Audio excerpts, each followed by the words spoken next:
Hey all, it looks like all this online learning has left me with a bit of bedhead. I mean, why even get up to do your hair anymore? Just kidding. I'm down here. Look at all these luscious locks that this man has. Okay, so it's midweek check-in time, so a real quick video. There's a couple things I want to do. I want to look at a really good submission from last week. I want to look at a good comment. We'll talk about why it's good and what we can do to improve it. And then just a few bits of encouragement, and then that's it. Okay, so let's look at this submission. The assigned texts this week argue that when upward social mobility is too hard to achieve, we all suffer. That is an excellent thesis statement that is super, super clear. The one thing, actually, no, I like it. We're just going to leave it like that. This point is made in Puppy by George Saunders when Marie, who has achieved some level of upward mobility between her childhood and adulthood, compared to her children's upbringing to her own, quote, at least she'd never locked one of them in a closet, while entertaining a literal ditch digger in the parlor.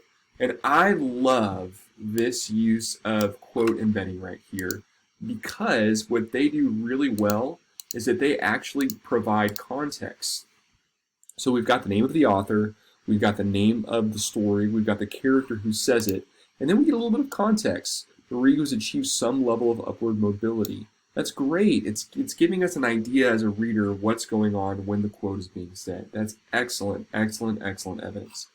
This is reinforced in Scott and Leonhardt's article when they state, quote, widening differences between the poor and the wealthy have left the educated and affluent in a superior position when it comes to investing in their children, driving home the point that the old saw that the most important decision you make is choosing your parents, while it's always been important, is probably a little more important now. And this student does a great job of weaving their words into the quote, especially when we have an adjustment. We have these brackets here that are indicating there's something with the original quote that's been manipulated, which is perfectly fine if you indicate it with brackets. And then when they transition back into their own words here, it's seamless, and then transitioning once again back into the quote. It's a really great use of embedding the quote. Great job, mystery student. Marie seems to instinctively know this and therefore pours significant mental and personal resources into ensuring her children's upbringing follows a different pattern than her own, going so far as refuse to take even a free puppy from a poor woman for fear that her children might see the woman's way of life as in any way acceptable by extension. Excellent analysis. The student is reading in between the lines here. Very well done. These arguments are important to our understanding of class in America today because we can see how much the fear of economic insecurity affects people when upward mobility stops being a viable reality. Dang, that's a good sentence. My own opinion happens to follow that of Anthony Marks of Amherst, that if economic mobility continues to shut down, not only will we be losing the talent and leadership we need, but we will face a risk of a society of alienation and unhappiness. In a society where social class has such deterministic effect on the outcome of one's life, we all suffer alike, either from poverty or from the fearing of falling into poverty, never to resurface again. In this case, the puppy was a direct casualty of the fear bred by deterministic class system. Can't you just hear how that's like an awesome paragraph? It's so good. They're infusing it with their own ideas. They definitely do not shy away from stating their own ideas, from using the text from Puppy as well as outside resources to help prove their point. It is an excellent paragraph. It's clear, it's focused, it's researched. Well done. Okay, let's look at a comment as well. And already I'm intrigued because this student has the guts to disagree with their classmates. Normally posts go like this: hey bro, I really liked your comment there. It was really good. Good job, keep it up.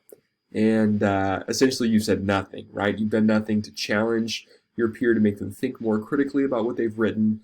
You've done nothing to improve their writing. You've just fulfilled the assignment requirement. But this student is actually engaging with their peers, which is really good. Okay?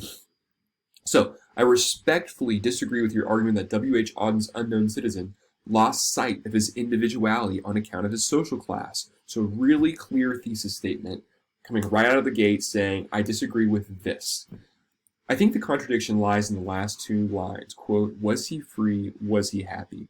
The question is absurd. Had anything been wrong, we should certainly have heard. The question of individuality appears to be beside the point. That's why he's the unknown.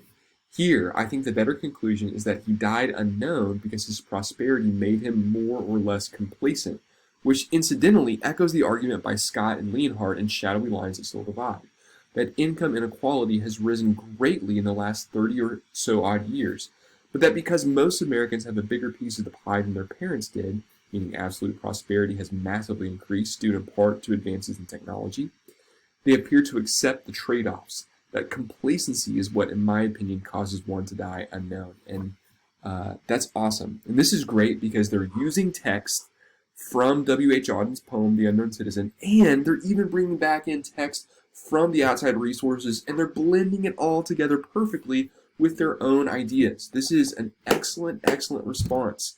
So if you're home alone right now, which you should be, social distancing, you're clapping for the student for their writing because it, something. I'm a child. Okay. I get excited about writing. Okay. So try to model your writing more and more after this if you are struggling. Once again, we're all different types of writers. So these are not training wheels. What are training wheels are those templates. So use those templates if you're struggling. Okay, so I'm attaching with this email a very short reading from one of my favorite poets. I know that you just threw up in your mouth a little bit, but chill out. His name's Billy Collins. He's one of the most accessible poets that you will ever hear or read from in your life. Give him a shot. Help take a break from everything that's happening out here in the world because it's bonkers. So listen to that poem. You don't even have to read it if you don't want to. You can listen to my boy Billy Collins read it. So do that. And if you need any help, make sure you chime in on Google Hangouts between noon and 2, and I will be there to help you. I hope you have an awesome, delightful, and enchanting week. Oh, and make sure that you submit your discussion board posts by 11:59 p.m.